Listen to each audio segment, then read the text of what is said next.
Thank you all so much for joining today. My guest is here. His name is JIDE AWOBONA. Because we have taken part of your time, I will allow him to introduce himself, and then we dive right into the questions. Good evening, everyone. My name is JIDE AWOBONA. I'm a Nollywood actor, I'm a Yoruba man, and I'm Nigerian. Nice to meet you. That's quite brief, and I like it. Your journey into Nollywood, how did it all begin?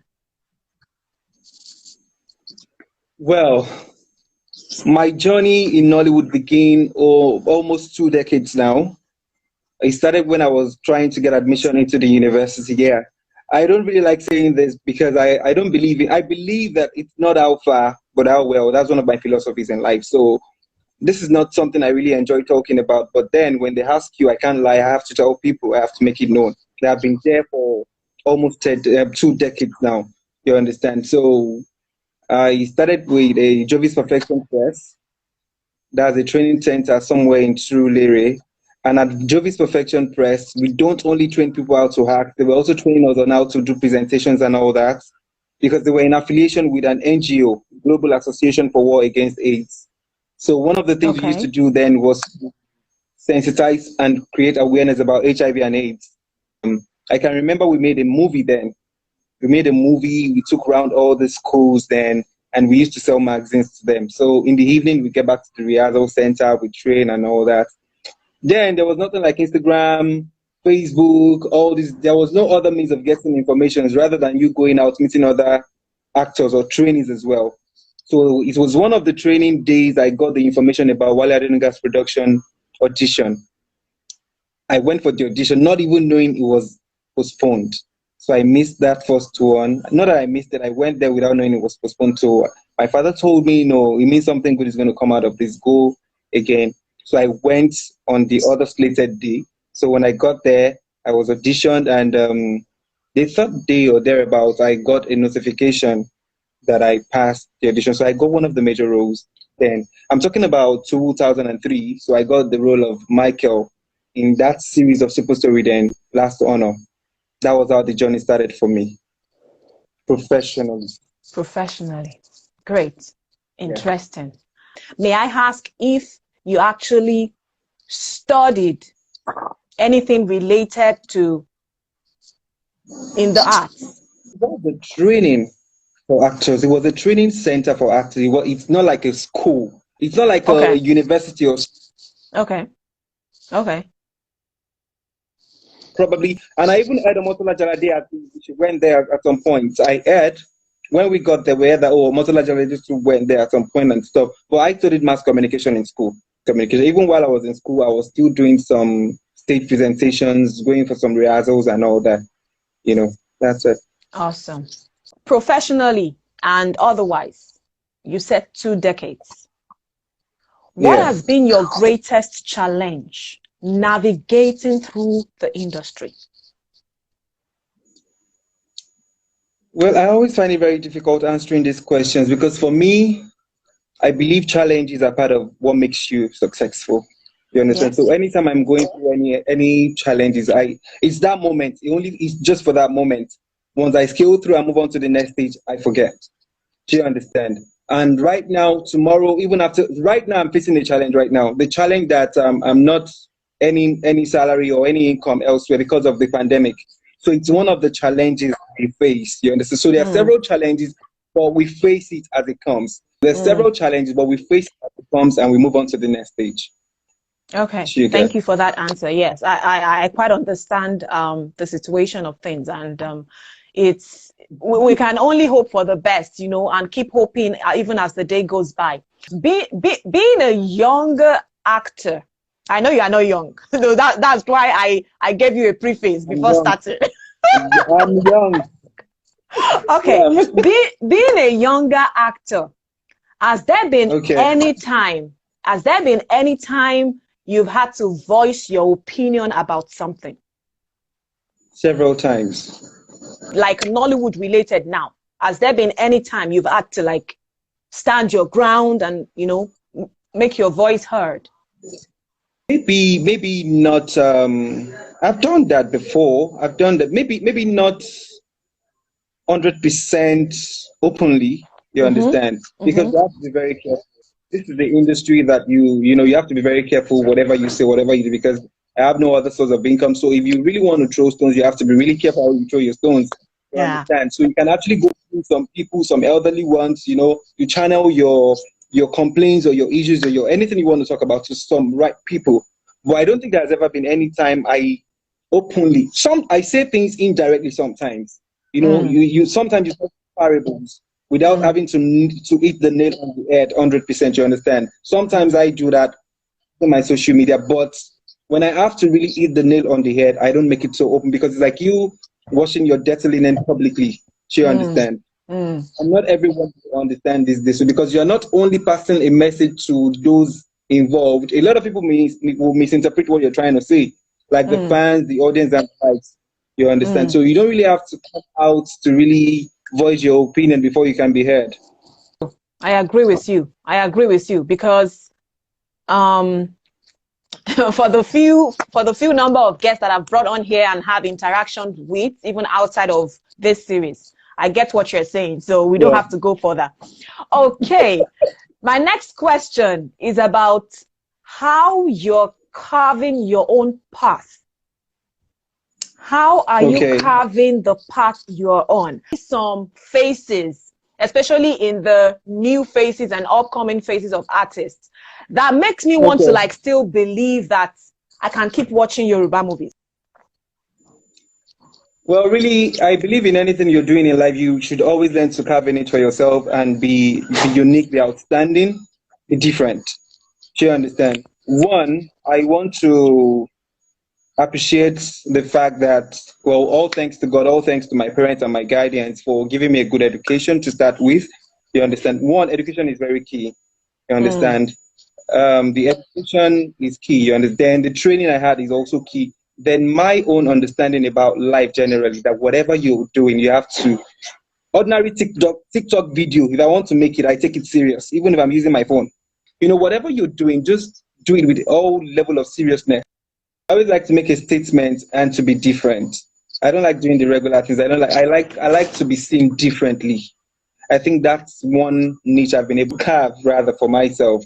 It's like one has to be careful. And I think generally in life, one has to be careful but mainly it's like you're walking on eggshells when it comes to really being thirsty for change, right? It's like walking on eggshells. But let me ask you this. If you were or are given the power to change 3 things in Nollywood, pointing to Yoruba sector now, what would they be? Well, the first thing I would change in Nollywood, pointing to start with, let me correct an impression. For one, I really don't like this. There is a segmentation, there is discrimination, there is differentiation, it's there. You understand? One, I really don't like the fact that people segment us or differentiate saying Yoruba, because for one, I don't like it either, but it's obvious and it's out there. I don't like it either. I know. I'm just trying to start my conversation with that, So I really don't like this, you understand? And once I'm accepting it like that, it means it's going to continue. So at every point I have the opportunity to talk about it, I like to point it out, you understand? Because we all are actors. The Indians will not tell you this. They might have their sector that is not open to us as well, because we're not there. But here we regard them as the Bollywood. You understand? You understand? But they might have their segmentations. I tell people they might have, really, because as Yorubas, even we have our segmentations in Yoruba. I'm talking about the tribe generally. We have there's always a segmentation, which is not always open to an outsider. You understand? So for me, because I'm versatile. Yes, you are. I act Yoruba movies, I act English movies, I do, I'm everywhere. But the point is, I enjoy myself. I feel, sometimes there is this level of confidence that comes with you acting in your own language, in your mother tongue. There's this level of, comfort, confidence, and the way you be accepted in that industry is always different, because they see, it's normal, you know, this is a person, you know, we speak the same language. It's a natural thing. Do you understand? So one of the things I would change is to actually not give room for just every Tom, Dick, and Harry. Your foundation is key. Your intention is key. Some level of test. I see it, if I'm given the opportunity to actually be at the helm of decision makers or something, a lot is really going to change, because we need to separate the wheat from the shafts. Number two, movies, once they're out there, they really have to be screened thoroughly. It's not really, I don't really blame, I won't blame producers, I won't blame the editors, I blame the final consumers, the buyers. You know, let's take for instance African Magic. You know, you are acquiring an art or a piece of art that is going places, that is making money for you and all that. And you guys, it's actually a standard organization. You know, you pass through a lot of, with you documents and so many other things. Now you're taking this content to air on a cable.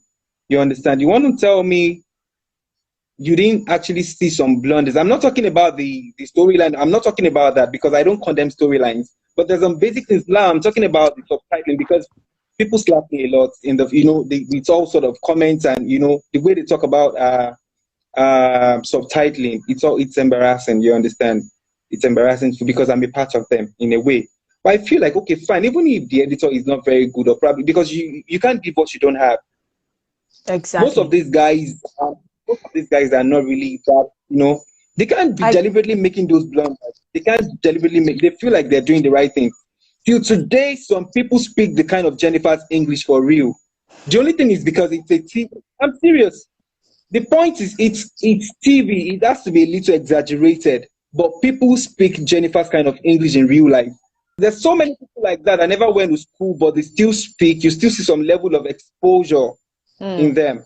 You know, that's just an example. This is to let you know that you don't totally blame our editors or some filmmakers. They don't know. But now, when it gets to that level of, okay, fine, they're consuming, they want to buy it somewhere, they're putting it out there. You guys are supposed to vet it.